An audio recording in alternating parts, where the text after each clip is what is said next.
PMC Hindi से जुड़े latest updates पाने के लिए हमें सोशल मीडिया पर फॉलो करें।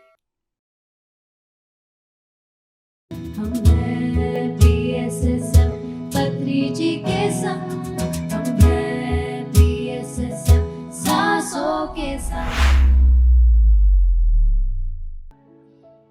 नमस्कार, मैं हूं हरदीप कौर दुआ और आप देख रहे हैं हम हैं PSSM। तो दोस्तों, जैसा हम हर बार हम हैं PSSM में लेके आते हैं एक से एक ध्यानी, जो पिरामिड मास्टर्स अपनी ध्यान की यात्रा आपसे शेयर करते हैं, आपको मोटिवेट करते हैं, इंस्पायर करते हैं। और आज की इस श्रृंखला में हमारे साथ हैं शालिनी गुप्ता जी, जो सिंपल सी होम मेकर हैं, लेकिन सिंपल होम मेकर होते हुए ध्यान में एंट्री करते ही उन्होंने अपनी पर्सनालिटी को तो ट्रांसफॉर्म किया ही, साथ ही अपनी लेखन से, अपनी राइटिंग से बहुत सारे लोगों तक ध्यान का प्रचार और प्रसार किया। तो कैसे उनकी जर्नी स्टार्ट हुई, कैसे ये यात्रा उनको आगे ले गई, उन्हीं से जानते हैं। नमस्कार शालिनी जी, आपका बहुत बहुत स्वागत है हम हैं PSSM में। नमस्ते हरदीप जी, और आप सबका भी बहुत बहुत धन्यवाद कि PMC हिंदी के शो में मुझे आप लोगों ने इनवाइट किया। Thank you ma'am for coming. और मैं शुरुआत करना चाहूँगी एक बड़े ही बेसिक क्वेश्चन से कि जैसे आपने कहा मैं सिंपल सी हाउसवाइफ थी, तो आपका बचपन कैसा था? ऐसा ही सिंपल था या थोड़ा सा हटके था? नहीं, बचपन भी ऐसे ही सिंपल था। मैं मिडिल क्लास फैमिली को बिलोंग करती हूँ बचपन से ही, और जैसे मिडिल क्लास फैमिली का होता है, सिंपल लिविंग, हाई थिंकिंग, बस इसी विचार के साथ साथ पूरा बचपन मेरा बीतता चला गया। तो आपकी रिलीजियस बिलीव्स थी या आप ध्यान में तभी बचपन से थे? नहीं, रिलीजियस बिलीव्स थी, क्योंकि घर का माहौल ही वही था। सुबह सबको उठना और नहाना, उसके बाद वही पूजा पाठ आरती होती थी घर पे। तो ध्यान से तो कोई भी कनेक्शन नहीं था हमारा, किसी का भी। मैं जानती भी नहीं थी ध्यान के बारे में कुछ भी। तो कैसे आपको ये कॉलिंग आई कि आप ध्यान में आए? आपका कुछ ना कुछ कोई इंसिडेंट हुआ हो लाइफ में, या आप बहुत पढ़ते हों, कुछ ऐसा आपका एक्सपीरियंस रहा उस टाइम? बचपन में ध्यान के बारे में तो कुछ भी नहीं जानती थी, लेकिन आप जैसे कि कह रहे हो कुछ आप पढ़ते रहे हो, तो हमारे घर पे जो है गीता प्रेस की किताबें आया करती थी, आध्यात्मिक किताबें।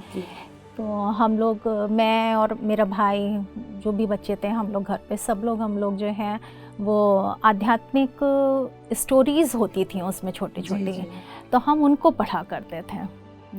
वो हमें बहुत अच्छी लगती थी।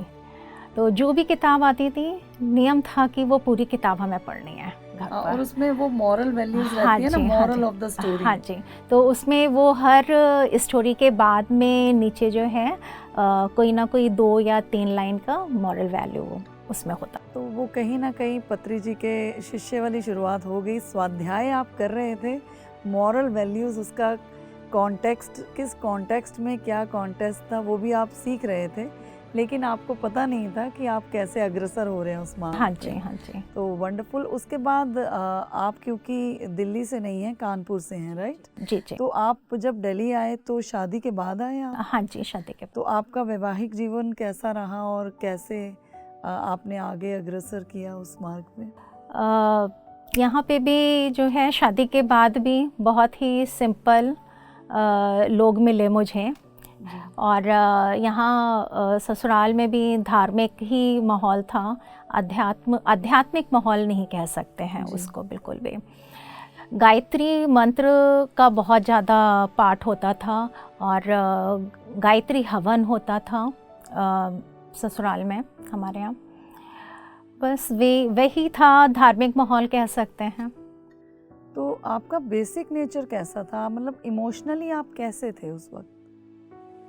मैं बहुत ही शांत स्वभाव की रही हूँ लोगों के लिए। अच्छा। हाँ जी, लेकिन अगर मैं अपना पर्सनली अपना बताऊँ तो मैं अंदर से बहुत अशांत रहती रही हूँ, क्योंकि मैं हमेशा हर छोटी छोटी चीज़ को बहुत ज़्यादा बुरा मान जाया करती थी शुरू से ही, और ये नेचर मैं कैरी करती आई हूँ आफ्टर मैरिज तक लेते आई हूँ। तो और मैरिज हुई मेरी, मैं यहाँ पे मेरी जॉइंट फैमिली है दिल्ली में भी। तो जॉइंट फैमिलीज़ में तो कभी हाँ, सब कुछ तो मेरे मन का नहीं हो सकता है। जी। कुछ तो एडजस्टमेंट्स तो करने ही पड़ते हैं, वैसे भी लड़कियों को ज़्यादा करना पड़ता है शादी के बाद में, जी। तो होता ही है। लेकिन अगर मेरे मन का कुछ नहीं हो रहा है या किसी ने कुछ थोड़ा सा बोल दिया, कुछ भी है 19-20 हो गया, तो मैं उस चीज़ से बहुत ज़्यादा परेशान हो जाती थी।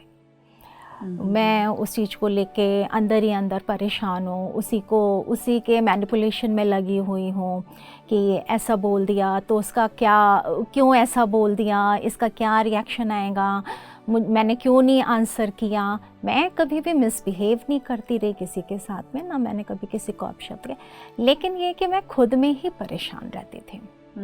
तो इनर पीस नहीं था मेरे पास में।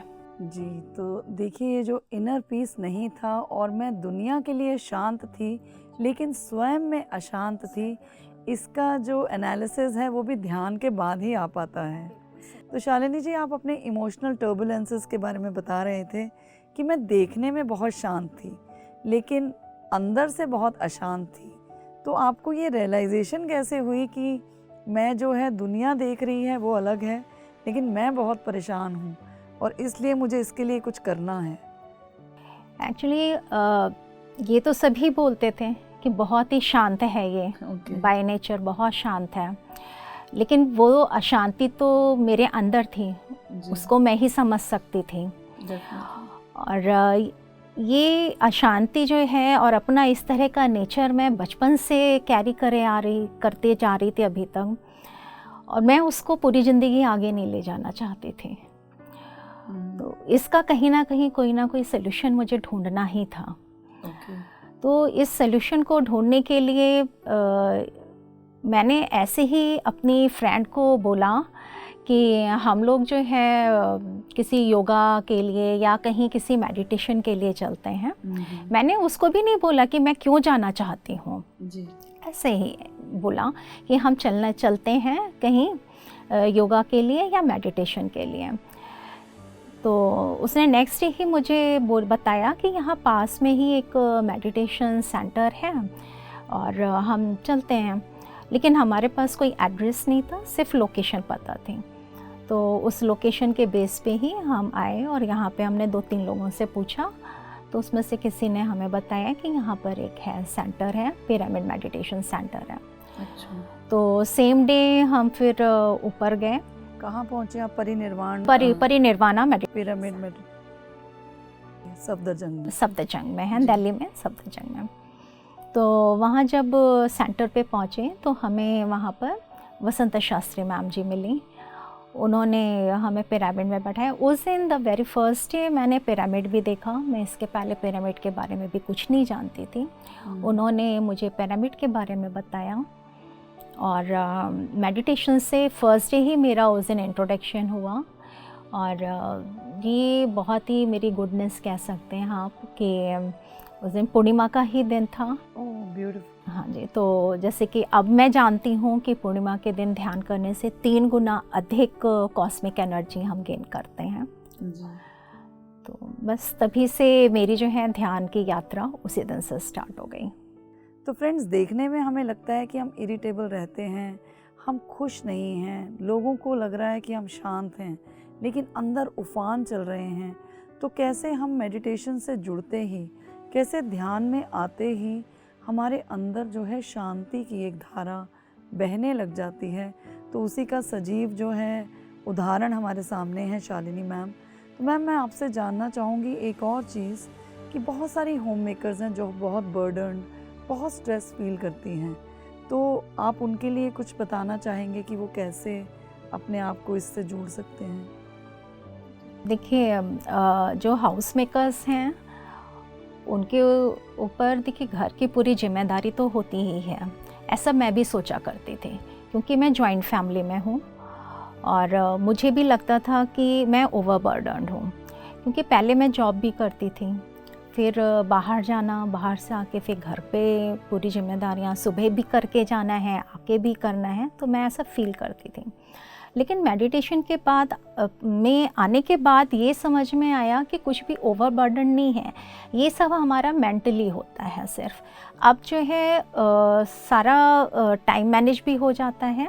वैसे अब मैं वर्किंग नहीं हूँ, हाउस मेकर ही हूँ, लेकिन अब क्या है, मैं हर चीज़ के लिए अपने लिए भी टाइम निकाल लेती हूँ। और जैसे मैं सेंटर पे रेगुलर जाती हूँ, मेरे घर के ही पास में है मेडिटेशन सेंटर, वहाँ के लिए भी मेरे पास डेली टाइम होता है जाने के लिए।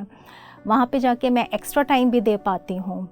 और इसके अलावा जो है और भी अगर कोई सेवा का कार्य मुझसे कहा जाता है या मेरे सामने आता है तो मैं उसके लिए भी टाइम मैनेज कर पा रही हूँ। तो ये सिर्फ जो है मेंटली होता है कि मैं ओवरबर्डन्ड हूँ, मैं ऐसा नहीं मानती इस चीज़ को। जी, तो मुझे लगता है कि जब आप ध्यान से जुड़ते हैं तो और जो कॉस्मिक एनर्जी को हम लेने लग जाते हैं तो हमारी फिज़िकल जो बॉडी है उसमें बहुत पॉजिटिव वाइब्रेशंस बढ़ जाती हैं और हम में एनर्जी लेवल्स बढ़ जाते हैं और हमारी इमोशनल बॉडी भी बहुत इम्प्रूव होने लग जाती है।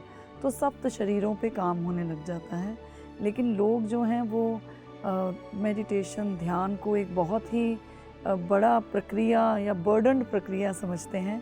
तो आप सबसे अनुरोध है कि पिरामिड स्पिरिचुअल सोसाइटी मूवमेंट की वेबसाइट पे जाएं और देखें कि पीएमसी हिंदी से जुड़ें कि आनापानासती ध्यान, ब्रेथ मेडिटेशन इतना सिंपली पत्री जी ने बताया है, जिसका फ़ायदा आम होम मेकर्स ले रही हैं, लिटरेट्स ले रहे हैं, एजुकेशनिस्ट ले रहे हैं, मतलब हर वर्ग का इंसान इसका फ़ायदा उठा रहा है।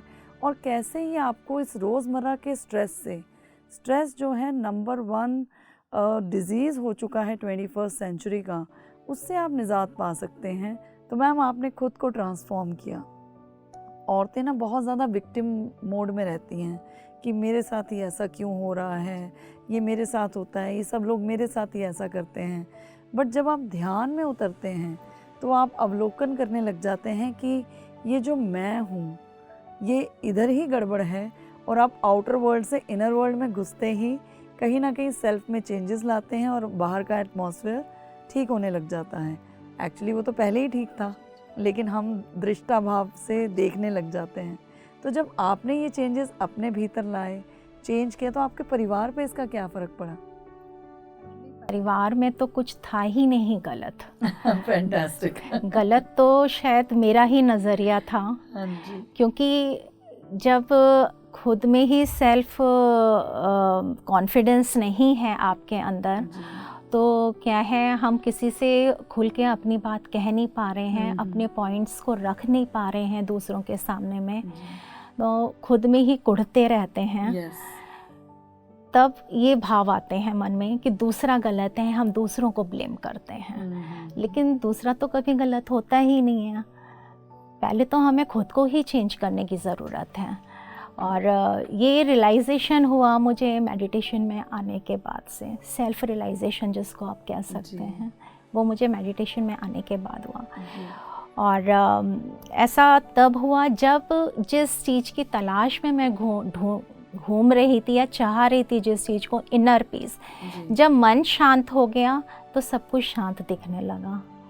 घर वही है, रिलेशंस भी वही हैं, लोग भी वही हैं, सब कुछ वही है।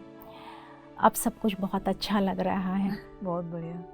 तो आपको जैसे सब कुछ अच्छा लगने लग गया, तो इस अच्छेपन को आपने कैसे इसका विस्तार किया, कैसे लोगों तक ये पहुंचाया?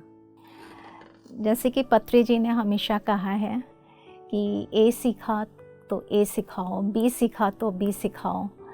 तो जब मेडिटेशन सीख लिया और इतना एक्सपीरियंस उसको कर लिया, उससे इतने पॉजिटिव जो है बेनिफिट्स ले लिए, तो ये तो ज़रूरी है कि उसको फिर दूसरों को भी सिखाना बहुत ज़रूरी है। तो जैसे कि मैंने पहले भी बताया आपको कि मैं परिनिर्वाणा मेडिटेशन सेंटर पे डेली जाती हूँ। तो वहाँ पर जो भी न्यू कमर्स हैं, नए लोग आ रहे हैं, उनको मेडिटेशन सिखाती हूँ। और जो लोग रेगुलर आते हैं उनके साथ डिस्कशंस होते हैं, या फिर और भी कोई आया है, लोगों के क्वेरीज़ होते हैं, क्वेश्चंस होते हैं, उनको शॉर्ट आउट करते हैं, हम लोग आपस में बात करते हैं। इसके अलावा जो है पिरामिड ध्यान जगत जो है एक आध्यात्मिक किताब है जो कि बाई मंथली पब्लिश होती है, मैगज़ीन है जी, वो। जी। तो उसके लिए भी मैं काम करती हूँ, उसमें भी सेवा देती हूँ।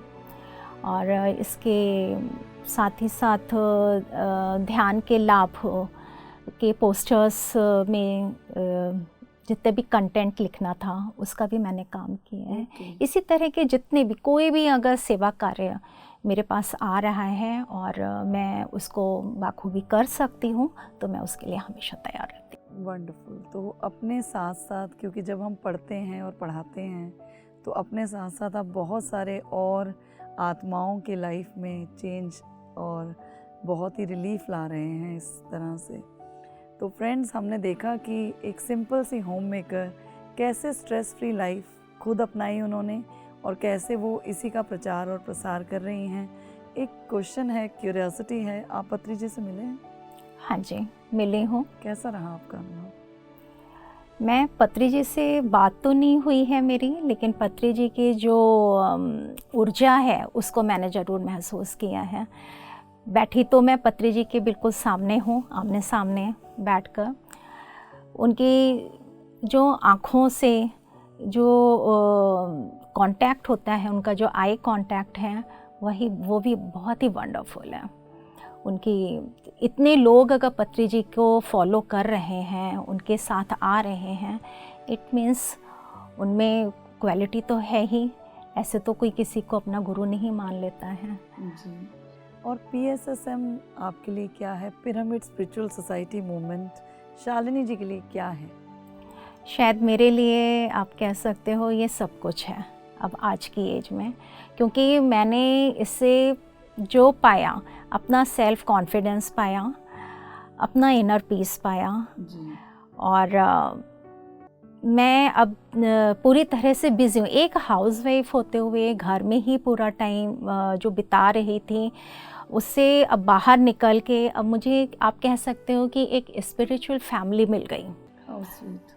तो अब मैं उस फैमिली के साथ में बिज़ी हूँ और अपना जितना भी मेरा एक्स्ट्रा टाइम है अपने घर के मतलब हाउस होल्ड जॉब्स के अलावा जितना भी टाइम है, वो चाहे मैं सेंटर पे आकर के उसको जो है यूटिलाइज़ करती हूँ, या फिर मैं घर पे भी बैठ के कुछ लिखना है यहाँ के लिए PMC के लिए, तो मैं उसमें यूटिलाइज़ कर रही हूँ अपना टाइम। वंडरफुल। बहुत ही खूबसूरत शेयरिंग आपकी। और मैं आशा करती हूँ कि बहुत सारी होम मेकर्स इससे प्रेरित होंगी, क्योंकि बहुत बर्डन फील करती हैं होम मेकर्स अपने आप को। और आपकी इस शेयरिंग से इन सब होम मेकर्स को मेडिटेशन की तरफ बढ़ने में जो है वो प्रोत्साहन मिलेगा। तो फ्रेंड्स, आपने सुना कि कितना ही खूबसूरत वर्जन था। एक कुड़ करने वाले हम जो होम मेकर्स होते हैं, हमें लगता है बहुत बर्डन है, हम बहुत पीड़ा है हमारी लाइफ में, and why me all the time. तो जब हम ध्यान से जुड़ते हैं तो हमारी इनवर्ड ग्रोथ स्टार्ट होती है। तो हम ये देखना शुरू करते हैं कि इतनी भी बुरी नहीं है ज़िंदगी जितना हम सोच रहे थे। और उसके बाद हम अपने आप से तो जुड़ते ही हैं, हम उस जुड़ाव को, हम उस कॉस्मिक एनर्जी को लेकर दूसरों तक पहुंचाना चाहते हैं। वो कंपैशन, वो भाव आ जाता है कि अब मैंने खुद तो पाया है कुछ, अब मुझे इसको शेयर करना है। तो इतनी खूबसूरत जर्नी हमसे शेयर की, कैसे इनर पीस मिला, कैसे शांति मिली, कैसे कॉन्फिडेंस बूस्ट हुआ, और आज कितना अच्छा लगता है, कितना पॉजिटिव लगता है। इन्हीं चीज़ों के लिए तो उस पूरा संसार तड़प रहा है। और हम सोचते हैं कि मेडिटेशन जो है वो पहाड़ों में, कंदराओं में जाके करने की चीज़ है। तो ये मिथ जो है ब्रेक करने के लिए तो हम आपके बीच में लेके आते हैं ऐसे ही पिरामिड मास्टर्स को, जो प्रोफेशनल्स भी हैं, होम मेकर्स भी हैं और हर स्ट्रीम से बिलोंग करते हैं, ताकि आप कनेक्ट हो पाएँ और आप समझ पाएँ कि मेडिटेशन जो है बहुत ही सिंपल प्रोसीजर है, और इस अर्थ पे आके हमें जॉयफुली कैसे जीना है और कैसे लाइट को स्प्रेड करना है। PMC हिंदी जो है उसका नंबर डिस्प्ले रहता है, आप कांटेक्ट कर सकते हैं। हम हैं PSSM के मास्टर्स, आते हैं और आप इस एपिसोड में इन मास्टर्स से कांटेक्ट कर सकते हैं, और इस कनेक्शन से ही आप खुद अपनी लाइफ भी ट्रांसफॉर्म कर सकते हैं और बहुत सारे लव्ड वंस जिनको आप सोचते हैं कि ज़रूरत है मेडिटेशन की, उनकी लाइफ भी ट्रांसफॉर्म कर सकते हैं। होप हम हैं PSSM का ये एपिसोड आपके लिए बहुत ही ज़्यादा मोटिवेशनल रहा होगा और आपकी लाइफ में एक पॉजिटिव चेंज लाएगा। तो मिलते हैं अगले एपिसोड में एक नए मास्टर के साथ। तब तक के लिए आप मुझे हरदीप कौर को दीजिए इजाज़त। धन्यवाद। शुभ रात्रि।